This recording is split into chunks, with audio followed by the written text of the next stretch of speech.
नमस्कार, जगप्रेरणा digital news में आपका स्वागत है। आइए सबसे पहले सुनते हैं आज का सुविचार और इसी के साथ पेश है आज की गोंदिया और बालाघाट जिले की प्रमुख खबरें।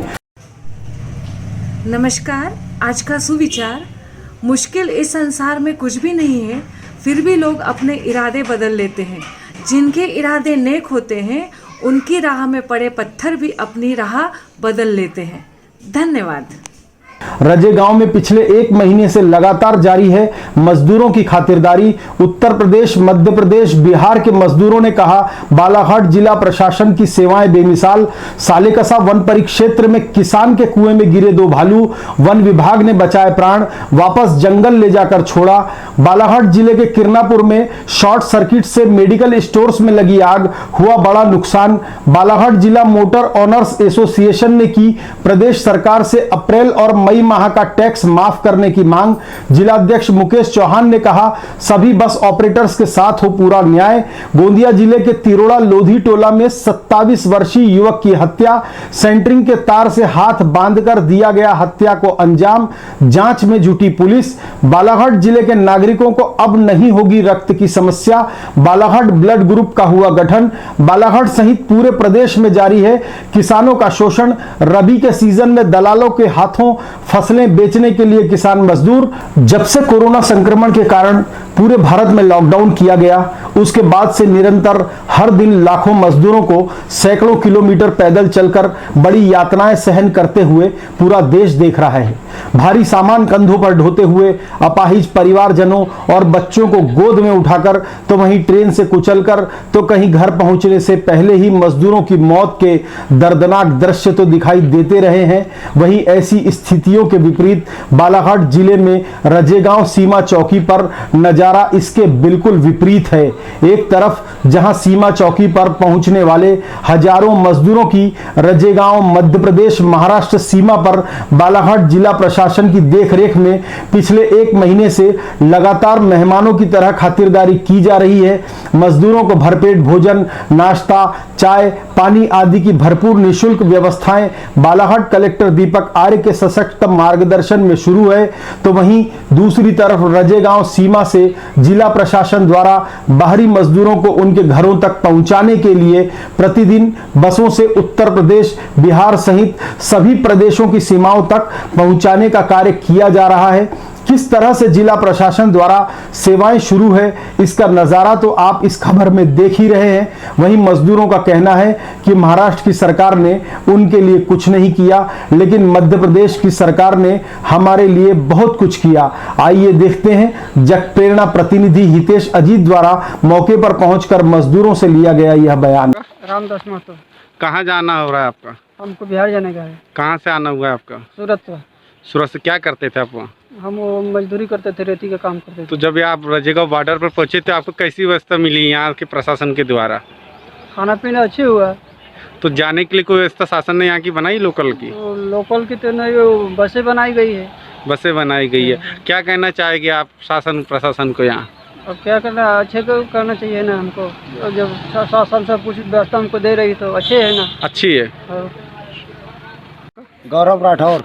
कहाँ से आना हुआ है आपका? हमारा ये गोंदिया सिटी से आना हुआ है। कहाँ जा रहे हैं आप? उत्तर प्रदेश जा रहे हैं जी। तो ये जो मध्य प्रदेश शासन प्रशासन के द्वारा जो व्यवस्था बनाई गई है, आप खाने को लेके या परिवहन को लेके क्या कहना चाहते हैं आप? अच्छी व्यवस्था है? ये हमारे मजदूर भाइयों के लिए सबसे अच्छा किया गया। महाराष्ट्र में कुछ नहीं हुआ, अपना एमपी में आके हमारे को सब कुछ मिला है। खाना कैसा रहा? खाना भी अच्छा रहा है, रहना भी अच्छा रहा है, और जाने के लिए हमारी भी सुविधा भी की गई है। महाराष्ट्र में कुछ नहीं हुआ हमारे लिए।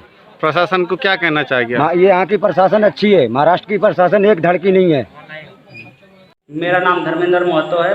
मैं बिहार का रहने वाला हूँ। मैं सूरत से आ रहा हूँ और एमपी बॉर्डर पर रुका हुआ है। और यहाँ का जो प्रशासन बहुत अच्छे हैं, उन्होंने हमारे लिए व्यवस्था अच्छा किया है, खाने के लिए भी व्यवस्था अच्छा किया है, और वो जाने के लिए गाड़ी भी व्यवस्था किया है, रहने के लिए भी व्यवस्था अच्छा किया है। एमपी सरकार को धन्यवाद देता हूँ। Thank you. मैं राजेंद्र टेकम, तहसीलदार किरनापुर। हमारे यहाँ रजेगांव में कोरोना सेंटर बनाया गया है। यहाँ पर जो है बाहर के लोग आ रहे हैं, यूपी बिहार के भी बाहर के लोग आ रहे हैं, और मतलब हमारे लोकल के लोग भी आ रहे हैं। लगभग यहाँ 3000 के आसपास लोग आते हैं। जिनके खाने पीने की व्यवस्था, नाश्ता की व्यवस्था कराई जाती है। बच्चे आते हैं, बच्चों को बिस्किट वगैरह, नाश्ता वगैरह दिया जाता है।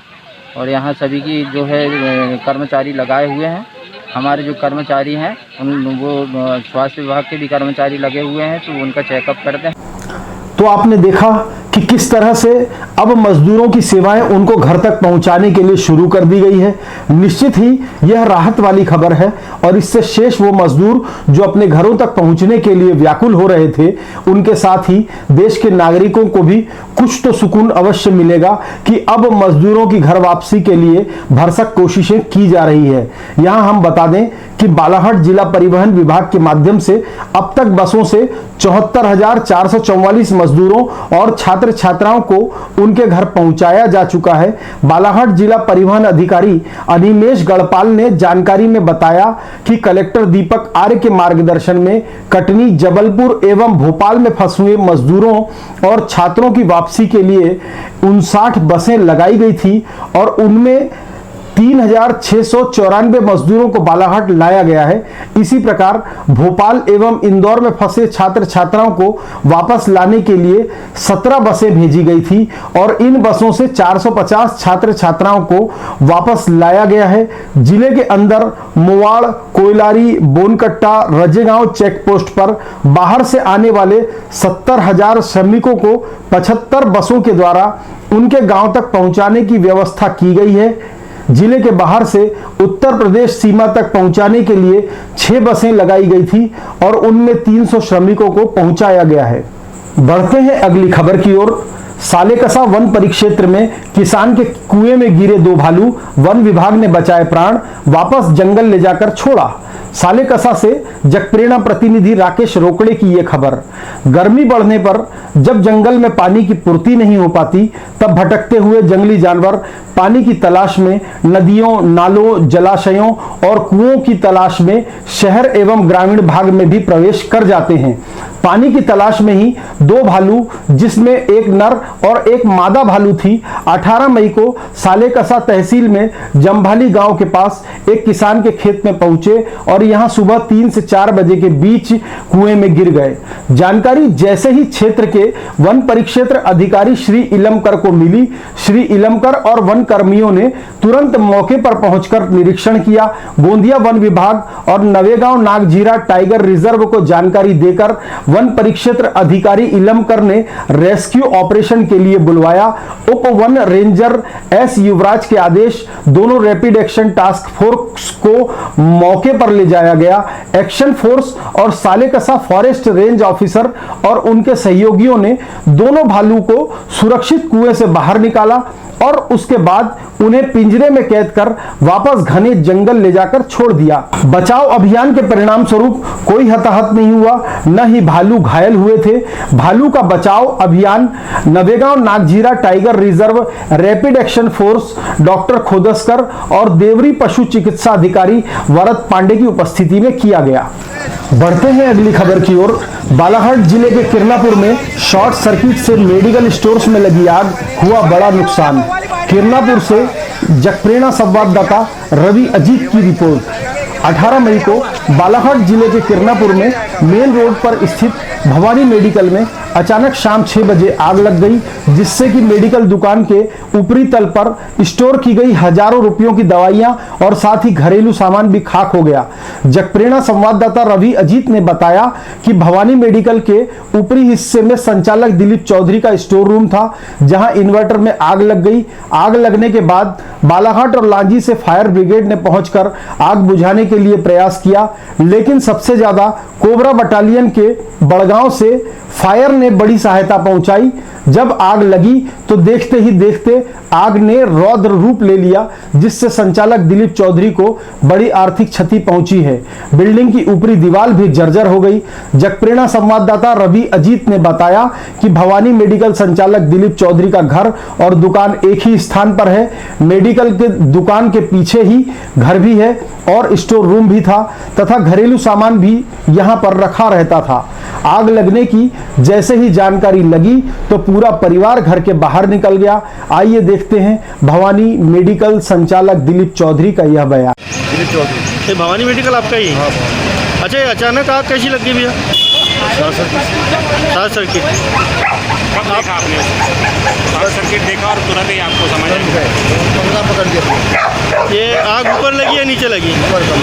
ऊपर में ऐसा क्या क्या सामान था आपका जिससे नुकसान हुआ? हमारे तो जितनी दवाएं एक्स्ट्रा रहती है अपने पास दुकान के बाद जो एक्स्ट्रा अपन रखते हैं दवाई स्टॉक कपड़े वपड़े भी थे? पूरा कपड़े सामान पूरा दाल चावल सब्जी जो भी है। अंदाज नहीं बता सकते लगभग कितनी नुकसान हुआ? जब तो आपने देखा कि किस तरह से आगजनी से बड़ा नुकसान भवानी मेडिकल संचालक का हुआ है। अब बढ़ते हैं अगली खबर की ओर। बालाघाट जिला मोटर ओनर्स एसोसिएशन ने प्रदेश सरकार से अप्रैल और मई माह का टैक्स माफ करने की मांग की है। जिला अध्यक्ष मुकेश चौहान ने कहा, सभी बस ऑपरेटर्स के साथ पूरा न्याय होना चाहिए। बालाघाट जिला मोटर ओनर्स एसोसिएशन ने अप्रैल और मई माह का टैक्स माफ करने की मांग प्रदेश सरकार से की है। 18 मई को बालाघाट कलेक्टर दीपक आर्य के मार्गदर्शन में एक बैठक का आयोजन किया गया, जिसमें बालाघाट जिला मोटर ओनर्स एसोसिएशन के अध्यक्ष मुकेश चौहान, श्याम कौशल, कपिल अग्रवाल सहित अनेक पदाधिकारी भी शामिल हुए। इस दौरान मीडिया से बात करते हुए मुकेश चौहान ने कहा कि पिछले 2 महीनों से यात्री बसें बंद है, लेकिन बावजूद इसके अभी तक राज्य सरकार ने बंद के दौरान का टैक्स माफ नहीं किया है। आइए सुनते हैं मोटर ओनर्स एसोसिएशन के सदस्यों का यह वक्तव्य। जो बसों का परिचालन जो चालू होना है, इस पर तो बालाघाट प्रशासन ने पहले ही आदेश जारी कर चुका है, 31 मई तक संचालन बंद।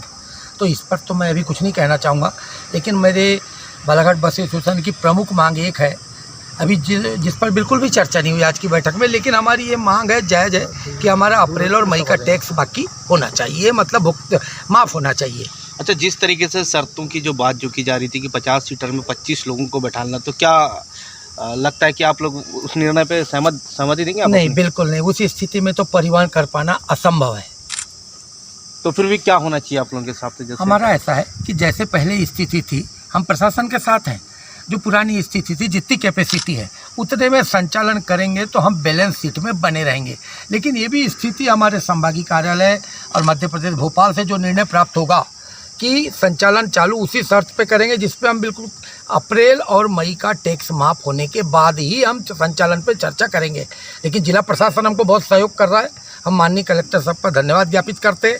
और अभी जो कोरोना में बसें लग रही है, आज जो सड़क सुरक्षा समिति में मुख्य मुद्दा रहा, उसमें मेरा एक रहा कि मेरे जितने ऑपरेटर बालाघाट ज़िले में मेरे एसोसिएशन में हैं, उनकी सबको गाड़ी मतलब इसमें लगना चाहिए लॉकडाउन में, और ये आवागमन में मजदूरों को लाने के लिए सभी को महत्व देना चाहिए।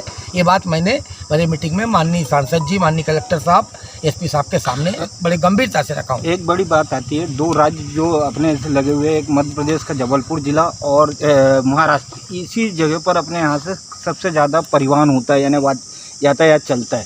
तो ये दोनों जोन रेड जोन है, यही स्थिति महाराष्ट्र में बनी रही और जबलपुर में बनी रही, तो इस पर क्या विचार करेंगे आप लोग? क्योंकि शहर के अंदर, जिले के अंदर तो बस चलाना बहुत मुश्किल है। देखिए, इंटर स्टेट का मामला तो जो प्रशासन, जो हमारे आगे के जो निर्णय होंगे हम उस पर रहेंगे। लेकिन अभी बात जब जबलपुर की है तो हम उस पर बैठ के चर्चा करेंगे। हमारा सिवनी, बालाघाट, जबलपुर पूरे एसोसिएशन मिलकर चर्चा करेंगे।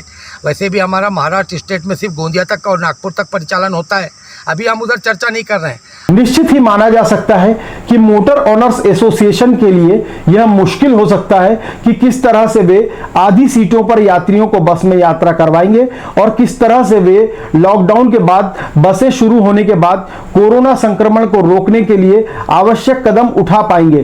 निश्चित ही यह सबसे बड़ी चुनौती आने वाले दिनों में होगी। देखना होगा कि प्रदेश सरकार यात्री बसें शुरू करने के बाद किस तरह से यात्रियों को सुरक्षित और बस मालिकों के मुनाफे का रास्ता निकालती है, यह देखने वाली बात होगी। बढ़ते हैं अगली खबर की ओर।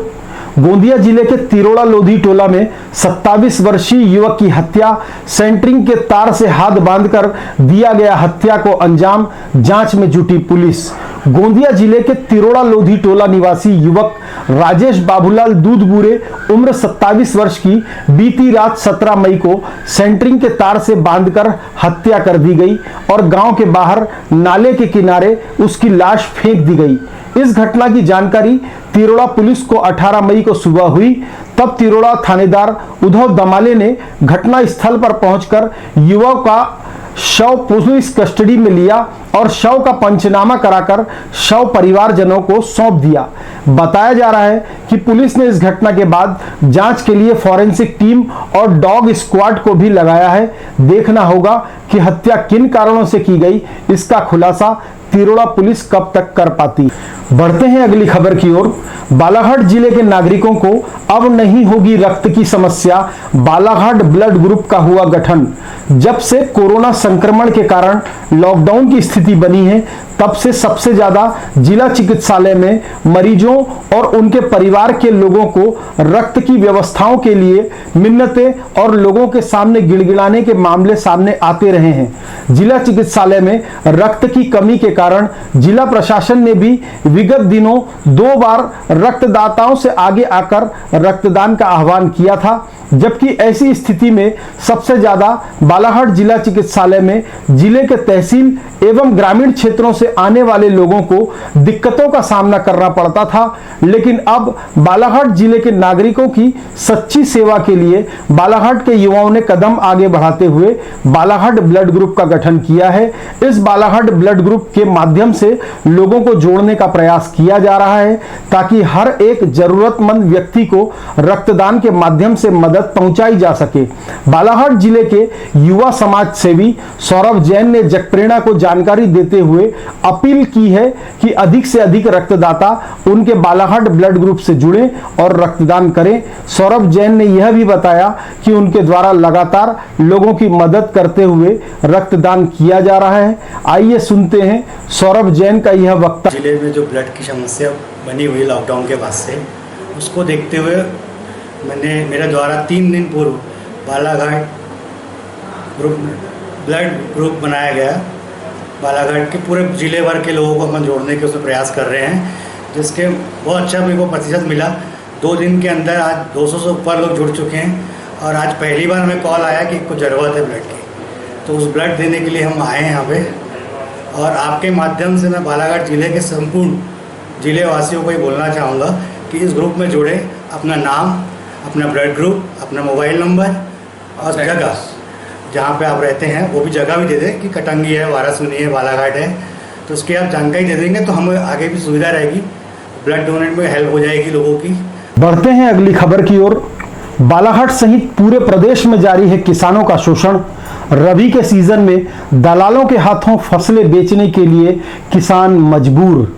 जगप्रेरणा के लिए हितेश अजीत की रिपोर्ट। एक तरफ सरकार कहती है कि किसान एक फसल पर निर्भर नहीं होकर अन्य फसलें लगाकर अधिक से अधिक अन्न की पैदावार करें, तो वहीं दूसरी तरफ सरकार ने दूसरी फसल में अनाज पैदा करने वाले किसानों को उनकी फसलों की सही कीमत दिलवाने का कार्य नहीं किया, जिसके कारण दूसरी फसल लेने वाले किसानों को सरकार के रवैये के कारण भारी नुकसान उठाना पड़ रहा है और मजबूर किसान रबी के सीजन में धान पैदा करने के बाद दलालों के माध्यम से अपनी धान व्यापारियों को बेच रहे हैं और व्यापारी औने पौने दाम देकर किसानों की धान खरीद रहे हैं, जिससे किसानों को बड़ा आर्थिक नुकसान हो रहा है। सही समर्थन मूल्य नहीं मिलने के कारण क्षेत्र का किसान दुखी है और जबकि वर्तमान परिस्थितियों में वैसे भी कोरोना संक्रमण के कारण लॉकडाउन के चलते पूरा देश दिक्कत में है, किसानों को उनकी उपज का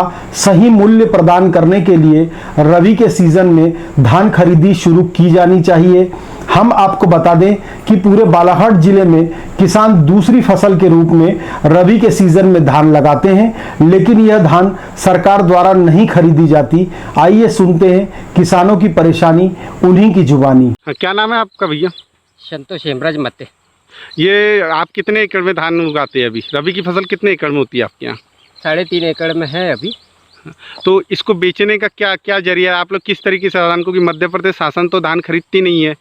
शासन अगर धान खरीदेंगे तो हम कृषक धान देने के लिए तैयार है, बशर्त खरीदी नहीं कर रही है तो हमको दलाल लोगों को देना पड़ता है, वो दूसरे राज्य में जा करके बेचते हैं।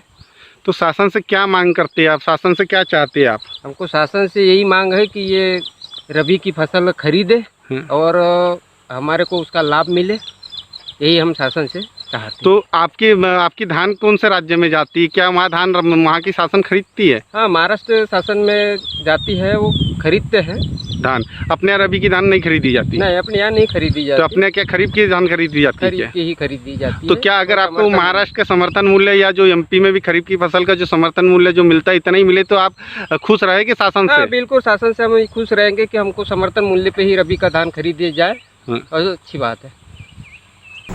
आज की खबरों में बस इतना ही।